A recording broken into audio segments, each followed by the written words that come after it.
আস্তে আস্তে।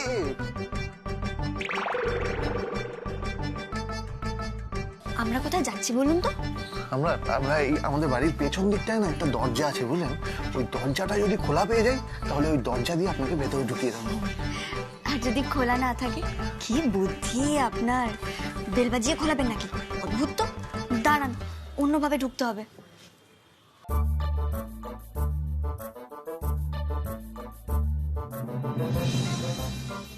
ওই জানলাটা কোন ঘরের? ওই জানলাটা ওটা কারোর ঘরের না, ওটা বারান্দার জানলা। খুব একটা খোলা হয় না, বন্ধই থাকে। আইডিয়া, ওই জানলাটা খুলুন, আমরা ওই জানলাটা দিয়ে ভেতরে ঢুকবো। মেয়েটার বুদ্ধি আছে তো। কি বললেন? না কিছু বলিনি। আপনি আপনি চলুন, জানলাটা দেখি খোলা যায় কিনা। চলুন চলুন।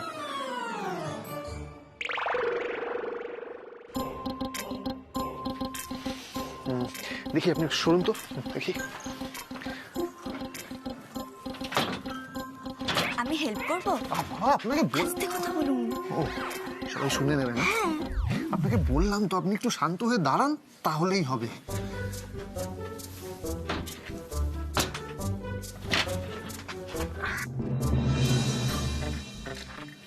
নিন, এবার জানলাটা ওকে ভেতরে ঢুকে যান দেখি। আসুন আসুন আসুন, যান। ঢুকবো কি করে? এটা তো একটু ওপরে। আশেপাশে সিঁড়ি টিড়ি কিছু আছে নাকি? সিঁড়ি? আপনার আবার সিঁড়ি চাই? গ্রামে তো এই গাছ সেই গাছে চড়ে বেড়ান, দস্যিপানা তো কম করেন না, এখানে আবার সিঁড়ি চাই? ওদিকে আবার মা অপেক্ষা করছে, একটু দেরি হলেই হয়েছে। ভিতর ডিম একটা। হ্যাঁ, কিছু বললেন? না না, ও কিছু বলেননি না? আচ্ছা ঠিক আছে, চলুন।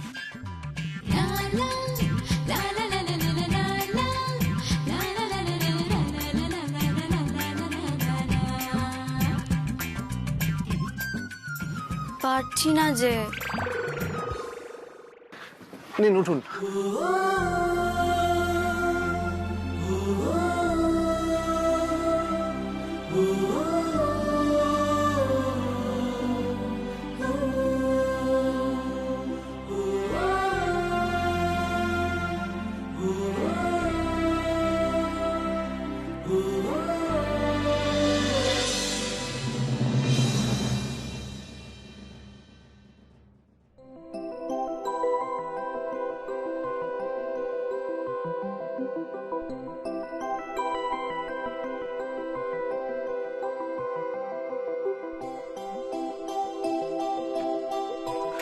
কি হলো? উঠুন না, তাড়াতাড়ি উঠুন না। খুব অসুবিধা। অসুবিধা আবার কিসের? আরে বাবা, এভাবে ওঠা যায় নাকি? উঠতে পারছি না? দেখুন, এখান থেকে ওঠার আইডিয়াটা কিন্তু আপনারই ছিল। হ্যাঁ, এখন উঠতে পারছি না বললে হবে না। এটা কিন্তু দিনের বেলা। হ্যাঁ, আশেপাশের লোকরা যদি দেখে নেয় না, পুরো কেস খেয়ে যাবো। মার কানে যদি কথাটা যায়, কি হবে আপনি ভাবতে পারছেন না। তো আপনি না এখানে এসে আমাকে কি বিপদে ফেললেন সেটা ভগবানই জানে। অদ্ভুত আপনি একটা। আমি অদ্ভুত? অদ্ভুত না তো কি আপনি? হ্যাঁ, না বলে আমার গাড়ির ডিক্কিতে উঠে পড়লেন। বাড়ির লোকদের তো টেনশনে মারছেনই, এখন এখানে এসে আমাকে মারার তাল করছেন। থাক, আমাকে আর হেল্প করতে হবে না। কি করছেনটা কি আপনি? জানাজানি হয়ে গেলে না পুরো গন্ডগোল হয়ে যাবে। আপনি জানেন না আমি কত বড় কেস খাবো। আমার গাড়িতে চেপে আপনি এখানে এসেছেন, ওই মেয়ে চুরির কেসে না আমিই ফাঁসবো। আপনিও তো ভারী অদ্ভুত মানুষ। আমাকে এভাবে ঝুলিয়ে রেখে সমানে কথা শুনিয়ে যাচ্ছেন। হয় উঠিয়ে দিন, না হয় নামিয়ে দিয়ে যা বলার বলুন। আচ্ছা আচ্ছা, ঠিক আছে ঠিক আছে, আমি আপনাকে ঠেলছি, আপনি উঠে পড়ুন। যান যান।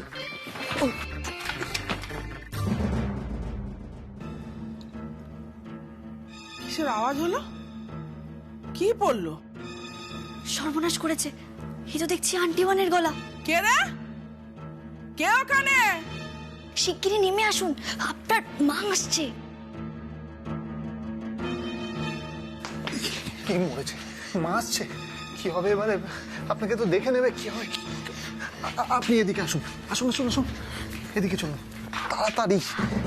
এখানে চুপ করে দাঁড়িয়ে থাকুন প্লিজ, কোনো কথা বলবেন না প্লিজ। ওখানে কে? আমি আসছি।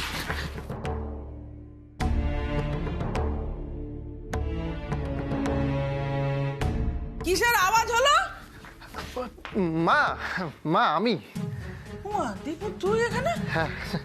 আমি তোকে ঘরে আসতে বললাম হাত পা ধুয়ে, তুই আলমারির সামনে দাঁড়িয়ে কি করছিস? আলমারি আলমারি মা, কি ধুলো পড়েছে এই জায়গাগুলো, দেখো কি নোংরা ময়লা। আরে খুশি তো প্রত্যেকদিন ঝাড়পোছ কর। এই দেখো জানলাটা খোলা। হ্যাঁ রে, জানলাটা খোলা কেন? ওই জানলাটার বাইরে না একটা আওয়াজ হলো, তাই আমি দেখার জন্য জানলাটা খুললাম। আওয়াজটা তো আমিও পেয়েছি, কিন্তু ওটা বাইরে নয়, ওটা ধূপ করে কিছুটা পড়ার আওয়াজ পেলাম তো। না না মা, বাইরেই আমি দেখেছি একটা বেড়াল গেল, আমি ওটা দেখতেই জানলাটা খুললাম। দেখলি বেড়াল কিরম উৎপাত শুরু করেছে, দেখেছিস? হ্যাঁ, ঠিক আছে। জানলাটা তো বন্ধ করতে হবে, খুলে রেখেছিস কেন? কি আশ্চর্য, আবার কোন বেড়াল ধূপ করে ভেতরে ঝাঁপিয়ে পড়বে, ধান্দা করবে। তুই তাড়াতাড়ি আয়, কথা আছে। মা মা মা, আমি বলছিলাম কি, আমি একটু হাত মুখ ধুয়ে একটু ফ্রেশ হয়ে তারপরে আসি। ঠিক আছে বাবা, তাড়াতাড়ি আয়, বললাম তো দরকারি কথা আছে। আচ্ছা। আয় তাড়াতাড়ি আয়।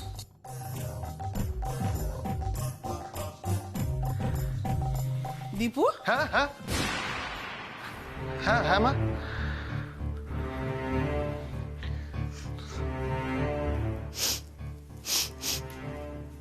এটা সেন্টের গন্ধ পাচ্ছি।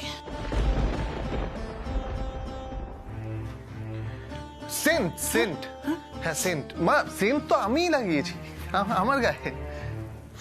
না না, এই সেন্ট না, একটা মেয়েদের সেন্টের গন্ধ পাচ্ছি যে। মেয়েদের সেন্ট। মেয়েদের সেন্টের গন্ধ পাচ্ছি, মেয়েদের সেন্ট এটা। এই রে, আমিও তো আসার আগে সেন্ট মেখেছি। আন্টি ওয়ান দেখছি পুরো গোয়েন্দা। মা মা, তুমি না পারো সত্যি, আমাদের বাড়িতে মেয়ের অভাব।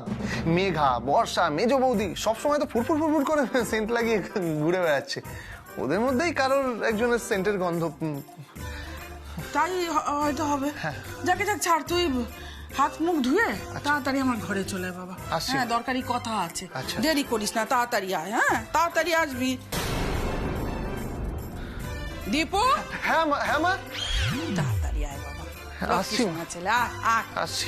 আয় বাবা, আয়।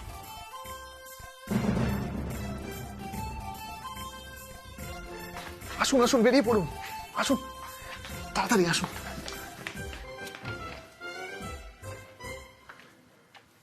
আপনাকে যত দেখছি তত অবাক হয়ে যাচ্ছি। কানে কি করছেন, এদিকে আসুন। কি করছেন আপনি? আর অবাক হওয়ার কি আছে শুনি? এই যে আপনি এত বড় হয়েছেন, তাও মাকে কিরকম জমের মতো ভয় পান, পুরো মাতৃভক্ত। সরি। সরি বলতে হবে না, আপনি আসুন আমার সাথে, আসুন। দাঁড়ান, ব্যাগটা নিন, চলুন। আসুন।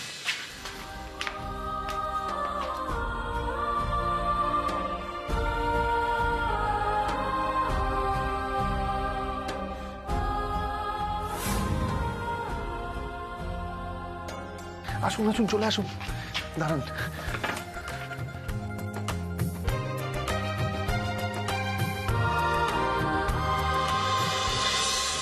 আচ্ছা, আপনি আমাকে আপনার ঘরে নিয়ে এলেন কেন? আমি কি এখানে থাকবো নাকি? তা কি করব? আপনাকে কি ওই ড্রয়িং রুমে নিয়ে যাব? না, বাড়ির সব লোকজন আপনাকে দেখুক আপনি এখানে পালিয়ে পরীক্ষা দিতে এসেছেন। না হলে আপনি বলুন আপনার বাবাকে আমি ফোন করছি, করি। আপনি সব যেন মজা করছেন, তাই না? তো কি করব আমি?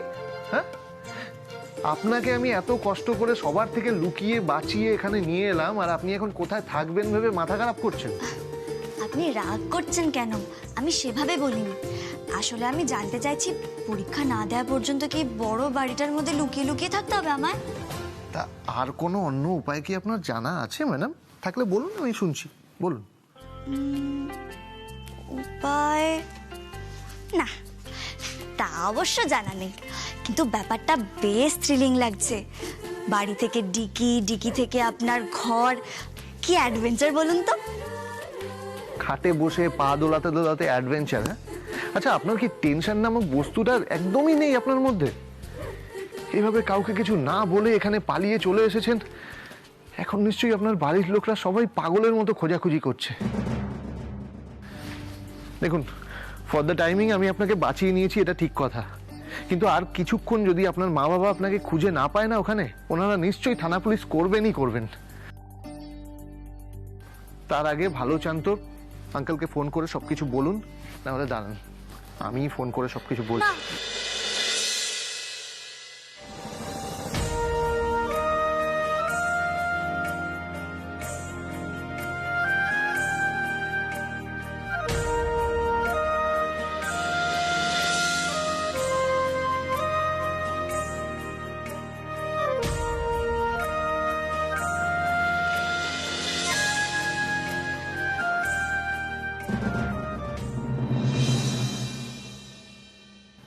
আপনি কি কাজটা ঠিক করেছেন?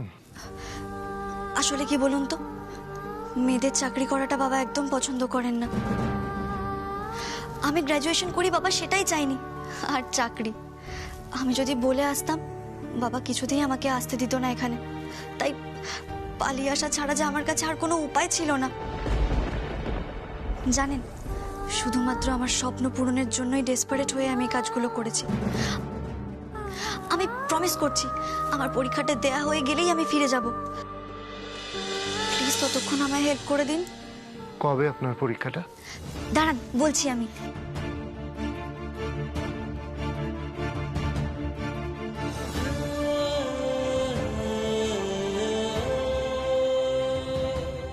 এই দেখুন, আমার এক বন্ধু বলছিল এটা নাকি বালিগঞ্জের কাছে, এখানেই আমার সিট পড়েছে।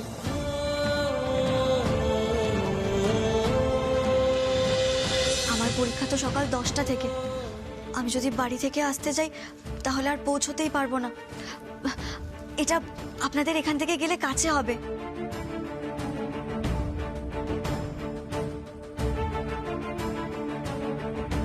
এই পরীক্ষাটা আমি দিতে চাই, এটা আমার অনেক দিনের স্বপ্ন। একবার চাকরি পেয়ে নিজের পায়ে দাঁড়িয়ে গেলে বাবা মায়ের আর কোনো কষ্ট থাকবে না। দাদাদের মতো আমি ওনাদের লাঠি হতে পারবো। এটাই আমার জীবনের একমাত্র উদ্দেশ্য। জানি বাবা হয়তো এখন আমায় ভুল বুঝছে, কিন্তু দেখবেন বাবার ভুল ধারণা সব একদিন ভেঙে যাবে। ভুল ধারণা মানে? ওই যে মেয়েরা নাকি শুধুমাত্র সংসার করার জন্যই জন্মেছে, তাদের চাকরি করতে নেই, বেশি রাত পর্যন্ত বাইরে থাকতে নেই। অবশ্য আপনিও যে মেয়েদের ব্যাপারে এসব পছন্দ করেন না সেটা জানি। আপনিও কিন্তু বেশ কনজারভেটিভ। তবে কনজারভেটিভ হলেও আপনি কিন্তু আমায় হেল্প করবেন সেটা আমি বুঝে গেছি। আমি আপনার হেল্প করব সেটা আপনি বুঝলেন কি করে? আপনি কনজারভেটিভ হলেও বাড়ির অন্যান্যদের মতো নন। তাছাড়া ইচ্ছে না থাকলে আপনি রিস্ক নিয়ে আপনার বাড়িতে আমায় ঢোকাতেন না। তাহলে আপনি বুঝতে পেরেছেন এটা কত বড় রিস্ক? জানি। আমার পরীক্ষা পরশুদিন, মানে আজকের রাতটা আর কালকের সারা দিনটা। এই দুটো দিন আমায় একটু লুকিয়ে রাখতে হবে, তাহলেই হবে। দুটো দিনের তো মামলা। দুটো দিন? হে ভগবান, আমি কি বড় বিপদে পড়লাম রে বাবা রে বাবা। বিপদ আপনার না আমার। বাড়ি থেকে তো পালিয়ে এসেছি আমি। পরশুদিন পরীক্ষা দেওয়ার পর বাবার মুখোমুখি হতে হবে। বাবাকে কি বলে ম্যানেজ করব? আচ্ছা, বাবাকে কি করে ম্যানেজ করা যায় বলুন তো? আপনার কাছে কোনো আইডিয়া আছে? আপনি চুপ করুন তো, আমার এখন মাথা টাথা কিছু কাজ করছে না। আজকে রাতটা, কালকের পুরো দিনটা, দুটো দিন আপনাকে লুকিয়ে রাখতে হবে, এটা ভেবেই তো আমার হাত পা সব ঠান্ডা হয়ে যাচ্ছে। আপনি টেনশন করছেন কেন? আমার কাছে প্ল্যান বি আছে। আপনি একটু চুপ করবেন, আমি কোনো প্ল্যান শুনতে চাই না। না না, সেজো বৌদিকে পুরো ব্যাপারটা বলতে হবে, আর কোনো অপশন নেই। না না, প্লিজ প্লিজ দিদি ভাইকে কিছু বলবেন না, গন্ডগোল হয়ে যায় তখন। কোনো গন্ডগোল হবে না, সেজো বৌদির মাথা না অনেক বেশি ঠান্ডা, বুঝলেন? পুরো প্ল্যানটা সেজো বৌদিকে বলেই করতে হবে। আপনি দয়া করে এই ঘর থেকে বেরোবেন না প্লিজ। এখন একটা কাজ করুন, দরজাটা ভেজিয়ে দিন, একটু ফ্রেশ হয়ে নিন, আমি আসছি।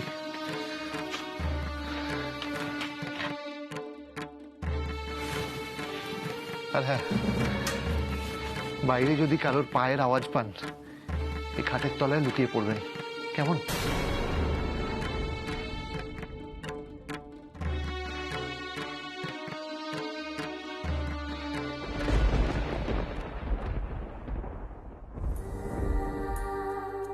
একটু গম্ভীর হলেও আপনি মানুষটা কিন্তু খুব ভালো। আপনাকে এইভাবে বিপদে ফেলা কি ঠিক হচ্ছে? বিশ্বাস করুন, পরীক্ষাটার জন্য আমিও অনেক বড় রিস্ক নিয়েছি। এই জন্য আপনার হেল্প আমার খুব প্রয়োজন। বন্ধু হয়েই না হয় আমার পাশে দাঁড়ালেন। আমি আপনার হেল্প করব সেটা আপনি বুঝলেন কি করে? আপনি কনজারভেটিভ হলেও বাড়ির অন্যান্যদের মতো নন।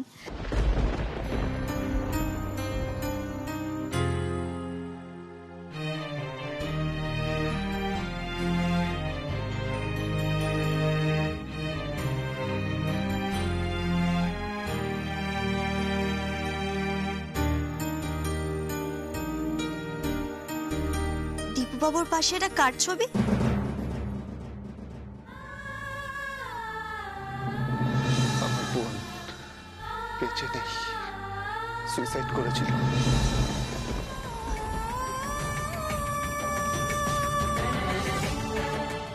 ওনার বোনের ছবি।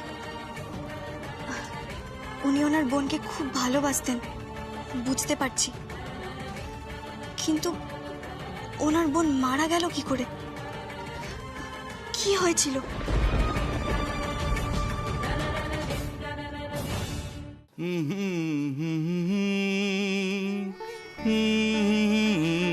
সে কি গো, তোমার ছেলে কই? সে তো এখনো এলো না।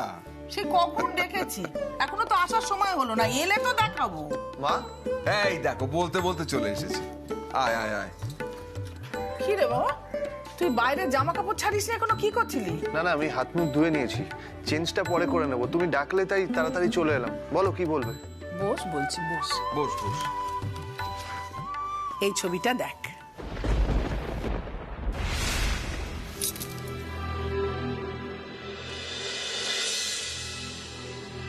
কার ছবি মা এটা?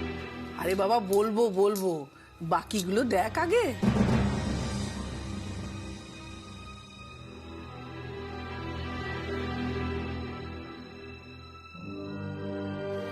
হ্যাঁ দেখলাম, কিন্তু এই ছবিগুলো আমায় কেন দেখাচ্ছ মা?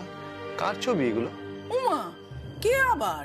দত্তবাবুর মেয়ে রে, ভুলে গেলি? দত্তবাবু? কোন দত্তবাবু বলো তো? আরে প্রবাল দত্ত রে, আমাদের বাড়িতে একসময় খুব আসতো না। অবশ্য তুই তখন খুব ছোট ছিলি, তুই তখন দত্ত কাকু বলে ডাকতিস, মনে পড়ছে? তোকে কোলে করে খুব আদর করতেন। ও হ্যাঁ হ্যাঁ হ্যাঁ, দত্ত কাকু মানে ওই শ্যামবাজারের দত্ত কাকু? আরে হ্যাঁ, ওই শ্যামবাজারে দত্ত কাকুর মেয়ে, ওই একটাই তো মেয়ে, দেখ কত বড় হয়ে গেছে। হ্যাঁ বাবা, আমি তো চিনতেই পারিনি। চিনবি কি করে? সে তো তোর থেকেও ছোট ছিল যখন এ বাড়িতে আসতো। তা তুই একবার এসেছে তার বাবার হাত ধরে। আর তোমার মনে আছে সেই মেয়েটা এসে বাড়িতে কি খেলতো? একবার তো তোর সাথে ছাদে গিয়ে খুব হুড়োহুড়ি, বাপ রে বাপ, পড়ে যাচ্ছিল। তোর বাবা তোকে ডেকে খুব বকুনি দিয়েছিল, আর তুই ভ্যাঁ ভ্যাঁ করে কেঁদেই যাচ্ছিলি। হ্যাঁ, তোকে জীবনে ওই একবারই আমি দারুণ বকুনি দিয়েছিলাম, মনে পড়লো? হ্যাঁ মনে পড়েছে। এই দেখ, সেই মেয়ে কত বড় হয়ে গেছে, পড়াশোনাও করেছে রে। কলেজ পাশ করে গেছে মা? হ্যাঁ রে, ওই পাশে টাশে কি আছে না, ওইটাতে বিএ পাস করেছে।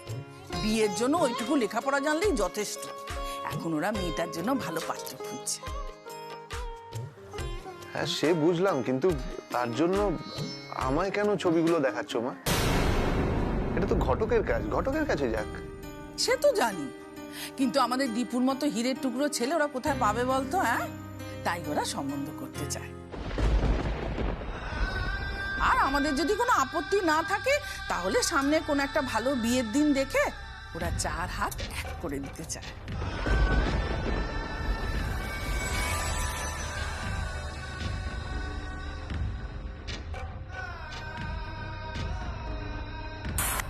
চোখে দেখতে পান না নাকি?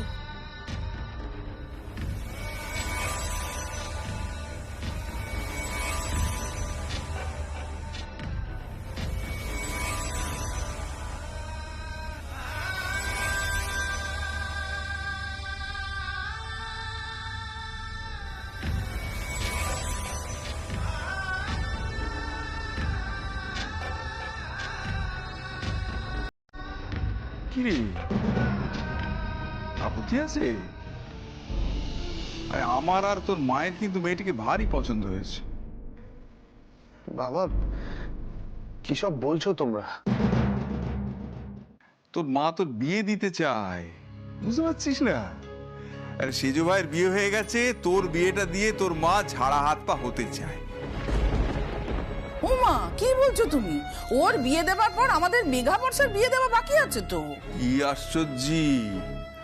আরে তোমার 4 বউ চলে এলে তখন তারাই তাদের ননদের বিয়েটা দিয়ে দেবে, তুমি আমি তখন ঝাড়া হাত পা। সেই জন্যই তো দীপুর বিয়েটা আমি তাড়াতাড়ি দিতে চাই। ও দীপু, ওদেরকে আসতে বলি।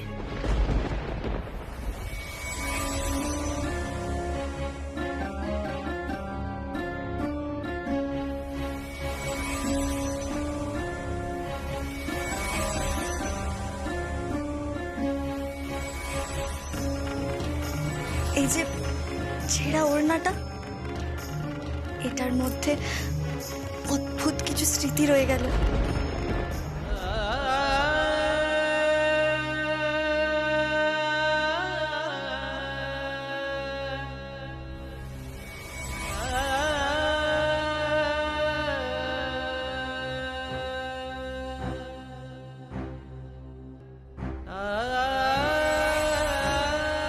কিরে, ভাবছিস? দেখ বাবা, এই ব্যাপারটাতে আমি কিন্তু তোর মায়ের সঙ্গে একেবারে 100% একমত। আমি 100% তোর মাকে সমর্থন করছি। আমিও চাই তুই তাড়াতাড়ি বিয়েটা সেরে ফেল। দেখ বাবা, যত তাড়াতাড়ি বিয়েটা করবি তত তাড়াতাড়ি সংসারের হিসেব নিকেশ সবটা বুঝে নিতে পারবি। তারপর যে মেয়েটি বৌমা হয়ে আসবে তার সঙ্গেও তো বোঝাপড়া করার একটা সময় দিতে হবে। ও দীপু, দীপু বলছিলাম কি, এর মধ্যেই তো বিয়েটা হলে ভালো। হ্যাঁ, ওই শ্যামবাজারে শ্বশুর বাড়ি হলে শোরুমের কাছাকাছি হলে অনেক সুবিধা হবে না? ধর কুটুম বাড়ি সামনাসামনি হবে, কাজেও অনেকটা সাহায্য করবে ওরা। হ্যাঁ, তাছাড়া ওরা ওখানকার অনেক পুরনো বাসিন্দা, বনেদি বড় লোক, অনেক জমি জমা আছে। আমি ভাবছি কি, ওই মেয়েটাকেই আমি আমার ছোট বৌমা করে নিয়ে আসবো। হ্যাঁ,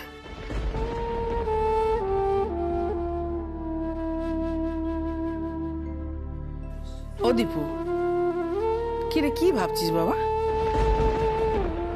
হ্যাঁ রে, মেয়েটাকে তোর পছন্দ তো?